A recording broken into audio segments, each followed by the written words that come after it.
셈이 빠른 분들은 굉장히 귀가 솔깃할 만한 정보가 될 수 있습니다.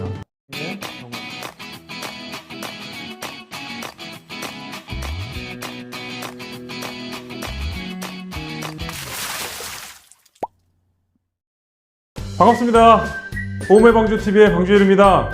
오늘은 제가 유용한 금융상품의 정보를 좀 들고 왔습니다.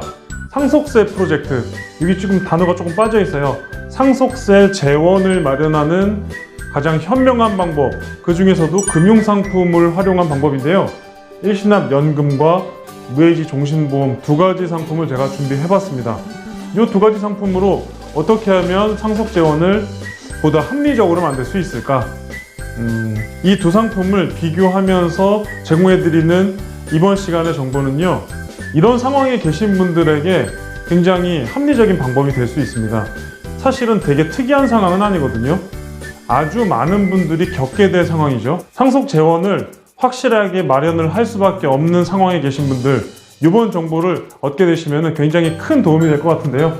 상황 예시를 들면서 일시납연금과 무해지 종신보험의 어떤 기능들이 굉장히 합리적인 상속세 재원을 마련할 수 있는지에 대해서 알아보도록 하겠고요. 선견지명으로 마무리하고 마치도록 하겠습니다. 오늘 정보는 도움되실 분들이 굉장히 많을 겁니다. 바로 시작해 보도록 할게요. 상황 예시를 말씀드려 보도록 할게요. 우선은 상속세가 뭐예요? 상속 재원을 왜 마련해야 됩니까? 이러한 시간은 아니에요. 이미 세무 상담을 다 받고 깊이 있는 상담을 다 받아서 상속 재원이 반드시 필요한 상황을 가정을 했습니다. 70세 남성을 가정으로 했습니다. 세무 상담을 이미 충분히 받고 아무리 못해도 최소한 상속세는 10억 원 이상 발생할 게 확실시되는 상황에서 안정 성향으로 은행의 예적금에 돈을 차곡차곡 모아가는 상황이다라고 가정을 해보겠습니다. 단순히 예적금에 상속 재원을 마련한다는 것은 단편적인 생각이 될 수 있거든요. 그런데 이분께서 안정 성향을 하는 이유는 바로 이 건강상의 문제, 고혈압이며 당뇨며 퇴행성 관절염이며 만성질환이 이미 있는 상태이기 때문에 보험 상품으로 돈을 모으는 게 다소 제한되는 상황이다 라고 가정을 한번 해보겠습니다. 현 시중금리를 반영했을 때 은행의 예적금 금리는 아마 이 영상을 보시는 분들도 다 예상을 하셨을 겁니다. 굉장히 금리가 낮은 상황이죠. 저금리 저성장 기조에 있는 상황에서 상속 재원은 반드시 마련을 해야 되는 상황. 그렇지 않으면 어떻게 된다? 남은 후손들이 머리가 아파지는 상황이 발생하게 되는 거죠. 다음 장 보시겠습니다. 첫 번째 제가 드리는 금융상품을 활용하는 방법은 일시납연금이에요. 이 일시납연금은 앞선 시간에도 여러 차례 소개해 드린 적이 있습니다. 70세 남성이 과연 어떻게 상속 재원을 합리적으로 마련할 수가 있을까요? 70세 남성이 일시납으로 5억 원을 가입을 합니다. 일시납연금 상품도 단리 5%를 최저로 보증하기 때문에 이 5억 원은 1년이 지날 때마다 이자가 겹겹이 쌓이게 되는 구조로 가게 되는 거고, 1년이 지날 때마다 5%인 2,500만 원이 매년 쌓이게 되겠죠. 2년이 지나면은 2,500만 원 2번, 10년이 지나면 5억 원이 7억 5천이 되는 겁니다.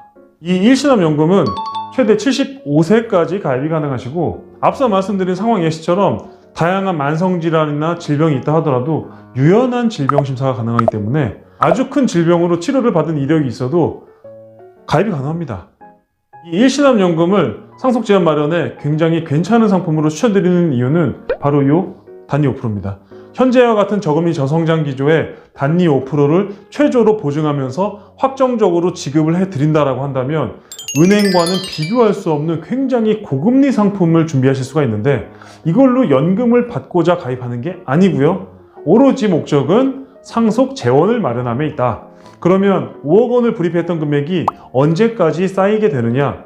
85세 때까지 단리 5%의 효과를 보실 수가 있습니다. 이 금액으로 가입을 하시면 85세가 됐을 때 연금 기준금액, 단리 5%가 겹겹이 쌓인 연금 기준금액은 무려 8억 7,500만 원이 됩니다. 연세가 높다 하더라도, 그리고 현재 질병으로 약을 복용하시거나 과거에 기저질환으로 투약하거나 치료받은 이력이 있다 하더라도 단리 5% 적용은 똑같이 적용된다. 괜찮죠? 셈이 빠른 분들은 굉장히 만족하는 플랜 중에 하나입니다. 다음 장 보실게요. 두 번째 추천 플랜은 무해지 종신보험입니다. 국세청이나 세무당국에서도 여러 차례 추천해드렸던 금융상품 중에 하나죠. 상속 재원을 마련하시는 분들에게는요. 자, 무해지 종신보험으로 상속 재원을 마련할 때 이 굉장히 재미난 특징이 갖고 있는 이 상품으로 제한을 받게 되면 귀가 솔깃하지 않을 수가 없어요. 무해지 환급형이기 때문에 종신보험임에도 불구하고 최소 비용으로 가입을 하실 수가 있습니다. 일시납연금과 마찬가지로 70세 남성이 무해지 종신보험을 가입한다고 가정을 해보겠습니다. 20년 납으로도 준비를 하실 수가 있어요. 무해지 환급형이기 때문에 보험료는 일반 종신보험에 비해서 굉장히 저렴합니다. 157만 5천 원을 매월 불입을 하게 되면 이 상품에 굉장히 재미난 특징이 있죠. 사망을 했을 때 그간 불입했던 보험료를 다 드리고 플러스 알파 1억 원을 드린다. 너무나도 재밌지 않습니까? 내가 냈던 보험료를 전액 다 돌려받으면서 사망보험금 1억 원을 추가로 더 드리게 되는 굉장히 재미난 특징을 갖고 있는 이러한 무해지 종신보험이 업계에는 판매가 되고 있습니다. 이 상품 같은 경우에도 마찬가지로 최대 75세까지 가입이 가능하시고, 앞서 말씀드린 일시납연금처럼 굉장히 광활한 범위에서 질병심사를 보는 건 아니지만 325 간편심사가 적용되기 때문에 웬만한 질병이나 기저질환으로 치료를 받거나 투약 중인 상황에서도 크게 부담 없이 가입을 하실 수가 있는 상품입니다. 제가 한번 예를 들어보도록 할게요. 이 상품으로 70세 남성이 가입을 하셨는데 10년 차에 사망을 하셨다라고 가정을 해보겠습니다.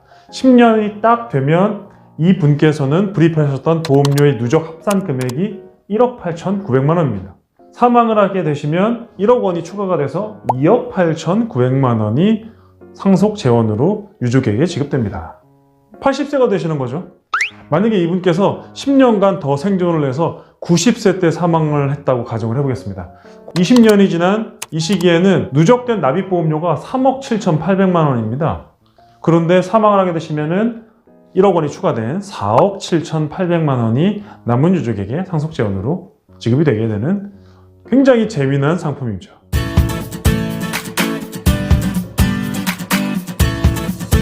미래를 예측을 해서 멀리 내다봄으로 미리 사전에 대비한다는 뜻을 가진 선견지명이라는 사자성어를 제가 한번 써봤는데, 저금리 저성장 기조에 이 단리 5%를 최저로 보증해드리는 금융상품이 있다. 그런데 가입이 무려 75세까지도 가능하며 최대 85세까지 단리 5%를 불려주더라. 셈이 빠른 분들은 굉장히 귀가 솔깃할 만한 정보가 될 수 있습니다. 사업비 차감하고 이것저것 공제되는 거 다 빼면 실제로 단리 5%가 붙는 게 맞느냐? 이렇게 질문하실 수도 있거든요. 단리 5%가 카운팅되는 금액은 사업비가 차감되지 않은 납입 원금에서 카운팅이 되고 연금 기준 금액이 산출되기 때문에 변하지 않는 금액, 확정된 금액을 매년마다 5%씩 해증하면서 쌓여가는 그런 금융상품이라고 보시면 되겠습니다. 두 번째, 상속재원 마련에 특화된 종신보험. 원래 종신보험은 상속재원에 특화가 돼 있죠. 사망하면 현금을 드리기 때문에. 그런데 제가 오늘 소개해드렸던 어르신들도 준비하실 수 있고, 질병이 있는 분들도 준비하실 수 있고, 기저질환으로 치료를 받으신 분들도 크게 부담 없이 준비할 수 있는 이런 상품. 그런데 사망을 했을 때 내가 냈던 원금에 1억 원을 더 합산해서 주더라. 금융상품의 수익률을 따지면은 카운팅이 안 되죠. 어마어마한 수치입니다. 특별히 극도로 안정 성향 때문에 은행에 예적금으로 주구장창 돈을 저축하고 상속 재원을 마련하시려는 분들은 이 상품을 유심히 살펴보시기 바랍니다. 제가 오늘 선견지명을 말씀드리는 가장 핵심이 되는 내용은 바로 세 번째, 이 내용입니다. 사실은 상속 재원을 마련하는데 언제나 유동 가능한 은행의 예적금으로 자금을 모으게 되면 이 휘발성이 강한 이 돈이 언제 어떻게 빠져나갈지 모르거든요. 그렇다고 이 자산을 미리 자녀에게 증여할 필요는 없겠죠.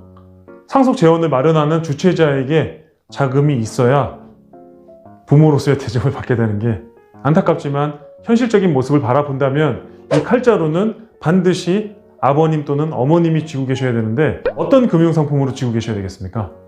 내 자금을 어느 누구도 건드릴 수 없는 확정된 금융상품, 자물쇠의 열쇠가 나에게만 있는 그 금융상품에 자금을 맡게 되지 않을까요? 그래야만 마지막 가시는 날까지 자녀 사랑을 실천할 수 있는 좋은 방법이 되지 않을까라는 생각을 해봅니다. 오늘은 여기까지 말씀드리도록 하겠습니다. 상속 재원을 마련하는 합리적인 프로젝트 2가지 금융 상품을 추천드렸는데요. 이 정보가 마음에 드셨으면 구독과 좋아요 팡팡 눌러주시고 주변에 많은 분들께 공유를 부탁드리겠습니다. 상속 재원 마련에 대한 합리적인 고민을 하신다면 더 이상 고민하지 마십시오. 의뢰를 주시면 그때부터 고민은 제가 하도록 하겠습니다. 다음 시간에 더 유익한 정보로 찾아뵙도록 하겠습니다. 감사합니다.